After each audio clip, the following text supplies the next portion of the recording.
நம்ம எங்க இருந்தாலும் எப்படி இருந்தாலும் நம்ம குலத்தை காக்குற குலதெய்வமா மட்டும் மறக்கவே கூடாது.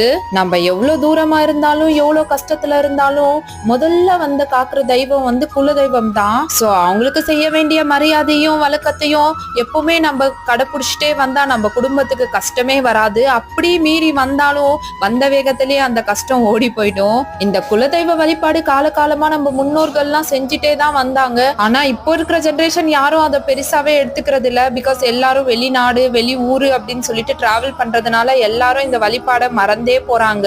நம்ம குடும்பத்துக்காகவே இருக்கிற ஒரு ஸ்பெஷல் கார்டுக்கு நம்ம ஸ்பெஷல் அட்டென்ஷன் கொடுக்கலனா எப்படி? சோ அட்லீஸ்ட் வருஷத்துக்கு ஒரு நாளாவது எப்படியாச்சும் மறக்காம போய் இந்த குலதெய்வ வழிபாட மட்டும் பண்ணிட்டு வந்துருங்க. பாண்டிச்சேரி வந்தாலே எது பண்றோமோ இல்லையோ இந்த குலதெய்வ வழிபாடு மட்டும் கண்டிப்பா மிஸ் பண்ணவே மாட்டேன். எப்படியாச்சும் போய் ஒரு பெரிய வணக்கத்தை போட்டுட்டு பொங்கல்லாம் வச்சு முடிச்சிட்டு தான் மறுபடியும் ரிட்டர்ன் ஊருக்கே போவோம். அப்பதான் மனசுக்கு ஒரு மாதிரி நிம்மதியாவே இருக்கும்.